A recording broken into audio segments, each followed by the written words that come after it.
2017 वसंत ऋतु में Arecibo observatory ने Ross 128 नामक तारे के आसपास से एक अजीब रेडियो सिग्नल प्राप्त किया। यह सिग्नल तुरंत ही गायब हो गया। उसी साल उस क्षेत्र में एक चट्टानी पृथ्वी जैसे एक्सोप्लैनेट की खोज हुई, शायद मात्र एक संयोग जो थोड़ा संदिग्ध लगने लगा। लेकिन सबसे हैरानी की बात यह थी कि यह सिग्नल ऐसे गायब हुआ मानो किसी ने जानबूझकर उसे बंद कर दिया हो, सिर्फ इसे 150 साल बाद दोबारा चालू करने के लिए। उड़ान एक नई पृथ्वी की ओर। साल 2167। वही सिग्नल एक बार फिर उसी जगह से आ रहा है, रेड ड्वार्फ रॉस 128 के आसपास के क्षेत्र से। दुनिया के सभी टेलीस्कोप उस आकाश के टुकड़े पर केंद्रित हैं। लगभग तुरंत ही उस तारे के पास एक और चट्टानी एक्सोप्लैनेट की खोज होती है। पुष्टि हो जाती है कि सिग्नल वहीं से आ रहा है। विश्लेषण से प्राप्त डेटा आना शुरू हो चुका है। यह ग्रह आकार में थोड़ा मंगल से बड़ा है और इसकी गुरुत्वाकर्षण शक्ति हमारी पृथ्वी की तुलना में आधी है। वातावरण लगभग पृथ्वी जैसा है। इसमें 25% ऑक्सीजन पाई गई है। यह एक विचलित कर देने वाला एहसास था। मानवता को अब साफ साफ समझ आ चुका था कि हम इस ब्रह्मांड में अकेले नहीं हैं। इस ग्रह का नाम रखा गया एल्पिडा, जिसका अर्थ ग्रीक भाषा में होता है उम्मीद। यह अज्ञात नई दुनिया पृथ्वी से 11 प्रकाश वर्ष दूर स्थित है, लेकिन 22वीं सदी की मानवता तब तक थर्मोन्यूक्लियर रॉकेट इंजन का आविष्कार और परीक्षण कर चुकी थी। एक भव्य निर्माण परियोजना की शुरुआत हुई, पृथ्वी और चंद्रमा के बीच स्थित L1 लैग्रांज बिंदु पर। इस मिशन को दुनिया के सभी देशों ने मिलकर फंड किया। 30 वर्षों के लंबे परिश्रम के बाद अंतरिक्ष के शिपयार्ड में 3 विशाल बेलनाकार अंतरिक्षयान चमकने लगे। प्रत्येक की लंबाई है 3300 मीटर, 10,800 फीट, यानी जैसे 4 बुर्ज खलीफा एक के ऊपर एक रख दिए गए हों। प्रत्येक का व्यास है 700 मीटर, लगभग 2,300 फीट। इनका नाम रखा गया आकाश, व्योम और पुंज। ये अंतरिक्ष यान पूरी तरह स्वचालित हैं और एक दूसरे से स्वतंत्र भी। हर एक यान के भीतर एक पूरा शहर बसा है। रिहायशी मॉड्यूल, प्रयोगशालाएं, खेल सुविधाएं और यहां तक कि पार्क भी मौजूद हैं। साथ ही कुछ रहस्यमयी कमरे भी हैं जिन पर लिखा है नो एंट्री और जिन पर अजीब से चिन्ह लगे हैं। थर्मोन्यूक्लियर इंजन इन जहाजों को प्रकाश की गति के 7.33% तक पहुंचाने की क्षमता रखते हैं, जिससे ये यान अपने गंतव्य तक 150 वर्षों में पहुंच सकते हैं। हर यान में 2000 लोग सवार हैं, जो अपने अपने क्षेत्रों में सर्वश्रेष्ठ चुने गए हैं। अनुभवी पायलट और अंतरिक्ष यात्री, खगोलशास्त्री, न्यूक्लियर फिजिसिस्ट, तकनीशियन, डॉक्टर, मनोवैज्ञानिक, शिक्षक और यहां तक कि संगीतकार व हास्य कलाकार भी, जो अपने परिवारों के साथ सवार हैं। यह लोग अंतरिक्षयान में लोगों की लाइफ को पृथ्वी जैसा बनाने का प्रयास करेंगे। 1 सितंबर 2197 यह वो दिन है जब मानव इतिहास की सबसे महान खोज यात्रा शुरू होती है। आकाश, व्योम और पुंज के न्यूक्लियर प्रोपल्शन इंजन की नीली चमकती रोशनी अंतरिक्ष के अंधकार को चीर रही है। जहाजों की गति तेज होती जा रही है, लगभग 10 मीटर प्रति सेकंड स्क्वायर एक्सेलरेशन तक पहुंच रही है। इस गति पर वस्तुएं और लोग सतह से ऐसे चिपक जाते हैं जैसे पृथ्वी की गुरुत्वाकर्षण शक्ति हो। यह कृत्रिम गुरुत्वाकर्षण बनाने का तरीका है। प्रकाश की गति के 7.33% तक पहुंचने के लिए इन जहाजों को लगातार 26 दिन तक गति बढ़ानी होती है। उड़ान का 35वां घंटा, यान मंगल की कक्षा पार कर चुका है। अब तक तय की गई दूरी है 7.9 करोड़ किलोमीटर, 4.9 करोड़ मील। डॉक्टर और मनोचिकित्सक लगातार हर व्यक्ति के स्वास्थ्य की निगरानी कर रहे हैं। उड़ान के तीसरे दिन की शुरुआत में यान एस्टेरॉयड बेल्ट यानी क्षुद्र ग्रह पट्टी में प्रवेश करते हैं। पृथ्वी से दूरी अब 14.9 करोड़ किलोमीटर लगभग 9.2 करोड़ मील है। इस मिशन के लिए सर्वोत्तम मार्ग पहले से ही गणना करके तय किया गया था, ताकि टक्कर की जरा सी भी संभावना न रहे। लेकिन इतनी तेज गति पर अगर एक रेत का कण भी टकरा जाए तो गंभीर परिणाम हो सकते हैं। इसीलिए हर यान को कई स्तर की सुरक्षा प्रणालियों से लैस किया गया है। सामने लगे मैग्नेटिक शील्ड्स आवेशित कणों और छोटे मलबे को दिशा से भटका देते हैं। वॉल लेजर्स क्षुद्र ग्रहों के टुकड़ों को तुरंत वाष्पित कर देते हैं। साथ ही स्काउट ड्रोन यान के चारों ओर गश्त करते रहते हैं और खतरे का समय रहते पता लगाते हैं। 5वें दिन यान बृहस्पति की कक्षा पार करते हैं। उस समय उनकी गति होती है लगभग 3500 किलोमीटर प्रति सेकंड, यानी प्रकाश की गति का थोड़ा सा ही 1% से ज्यादा। इतनी गति की कल्पना मानवता ने पहले कभी नहीं की थी। धीरे धीरे सब कुछ अपनी जगह पर आने लगता है। लोग अपनी शिक्षा और शोध गतिविधियां शुरू करते हैं। 11वें दिन यान नेपट्यून की कक्षा पार करते हैं, जो सौरमंडल का सबसे दूर का ग्रह है। पोस्ट लॉन्च सिस्टम चेक पूरे हो जाते हैं।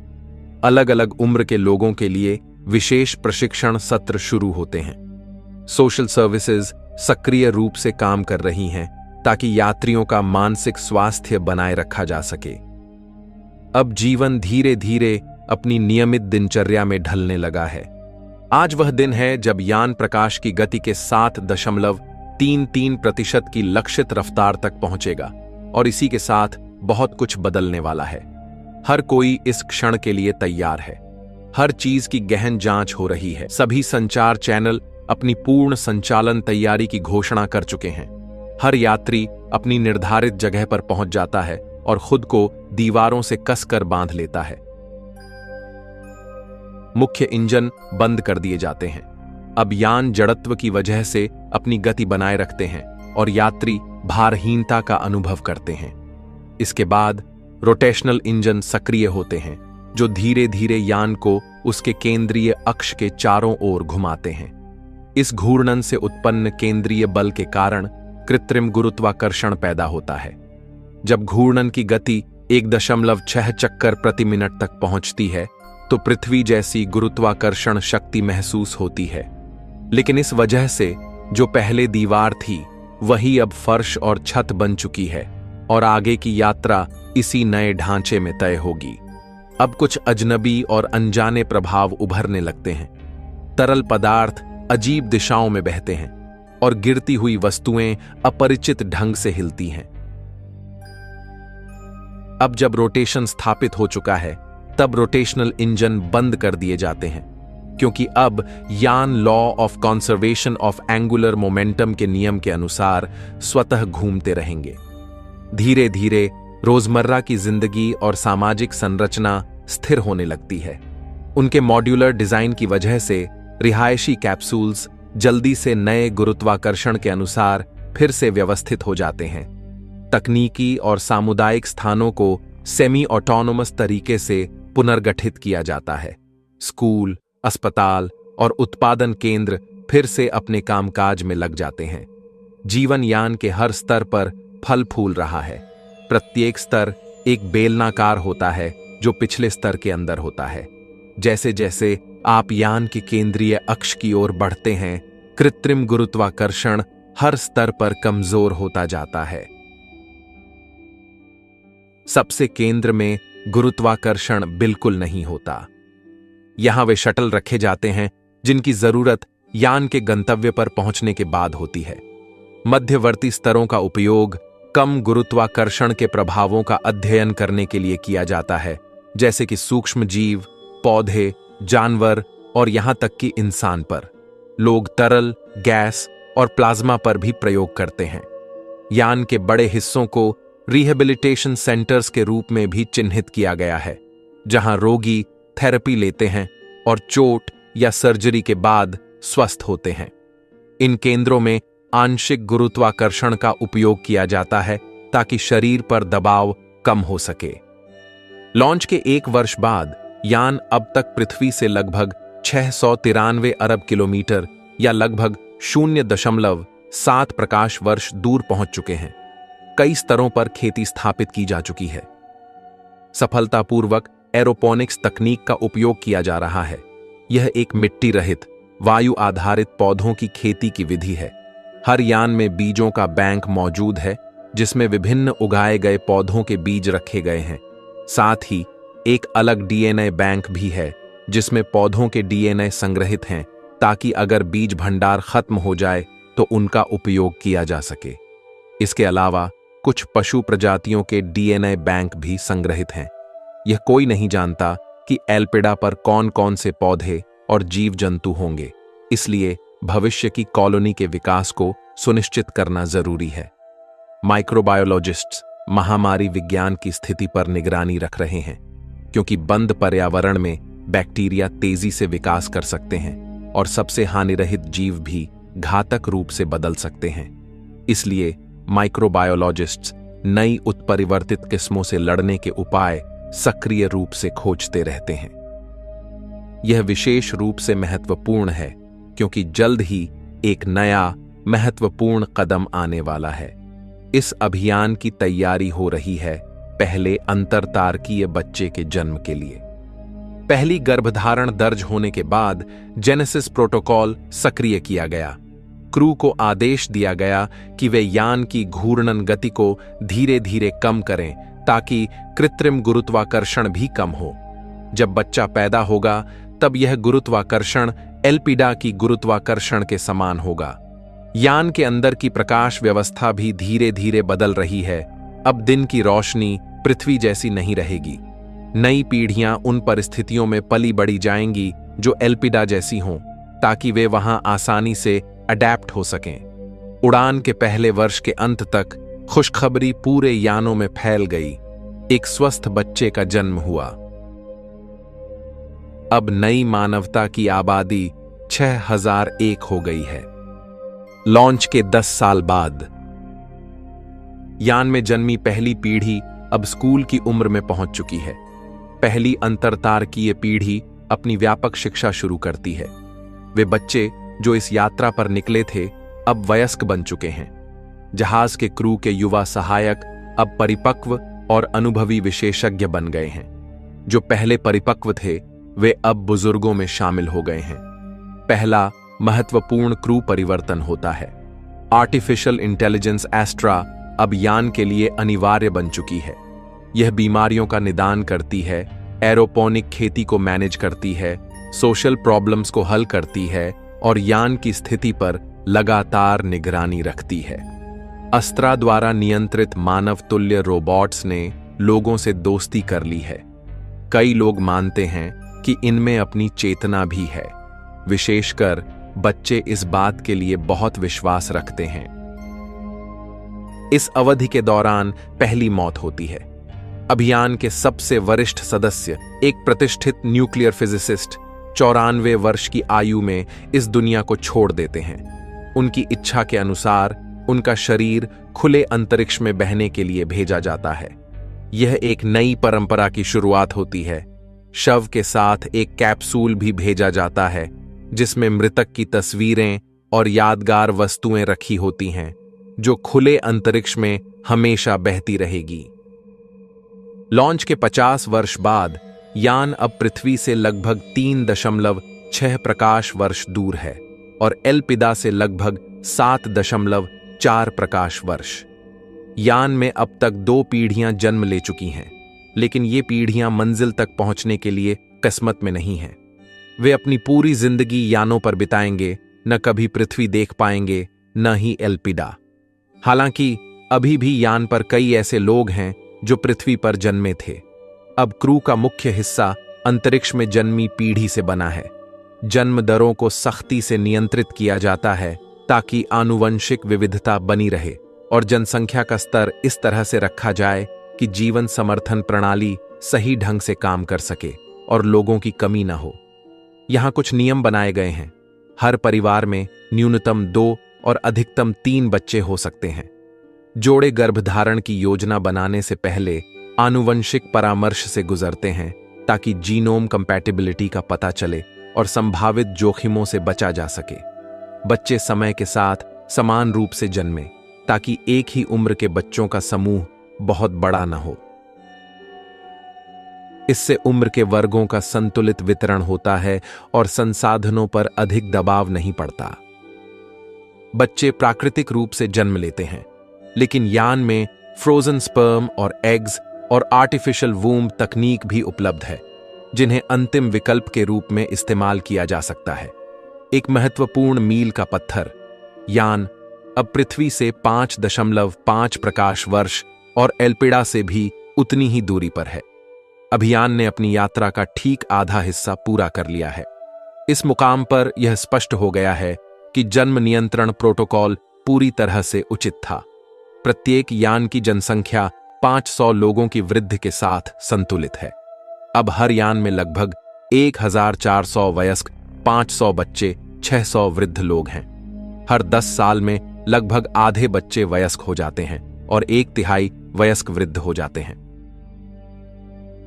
लगभग 33% लोग जो 50 से 80 वर्ष के बीच हैं, हर 10 साल में गुजर जाते हैं। इस प्रकार पीढ़ीगत बदलाव स्वाभाविक रूप से होता है, बिना किसी असामान्यता के।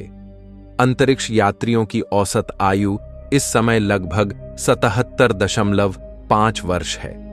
कुछ यात्री और क्रू सदस्य जो पृथ्वी से रवाना हुए थे, अभी भी जीवित हैं। लॉन्च के 100 वर्ष बाद यान अब पृथ्वी से लगभग 7.3 प्रकाश वर्ष दूर है और एल्पिडा से लगभग 3.7 प्रकाश वर्ष। यह स्थिरता का युग है और हर यान पर विशिष्ट परंपराएं बन चुकी हैं। इंटरस्टेलर हिस्टोरियंस अब एक नया पेशा बन गए हैं, जो यान पर समाज के इतिहास को डॉक्यूमेंट करते हैं। पृथ्वी से 10.9 प्रकाश वर्ष की दूरी पर नई मानवता का युग लगभग 149 वर्षों में अंतरिक्ष में जन्मी 5वीं और 6ठी पीढ़ियां इस दुनिया में आई हैं। वे अपने नए घर की ओर बढ़ते हुए आगमन की तैयारियां शुरू कर चुके हैं। नई मानवता अब अपनी जड़ यानी पृथ्वी को भूलने लगी है। केवल वैज्ञानिक समुदाय के क्रू सदस्य ही पृथ्वी से आने वाले मध्यम संकेतों को नियमित रूप से प्राप्त करते हैं। विभिन्न गति से चल रहे वस्तुओं के लिए समय अलग तरह से गुजरता है। जितनी अधिक गति होती है, समय का अंतर उतना ही अधिक स्पष्ट हो जाता है, खासकर जब यह वर्षों तक चलता रहे। इसलिए यानों का समय पृथ्वी के समय से भिन्न होता है। यात्रा के 100 वर्षों के दौरान पृथ्वी पर रहने वालों की तुलना में अभियान के सदस्यों के लिए लगभग 3 महीने कम समय बीता है। इस समय के दौरान यान पर कई कहानियां और रहस्य जन्मे हैं। विशेष रूप से उन प्रतिबंधित क्षेत्रों के आसपास जहां प्रवेश वर्जित है।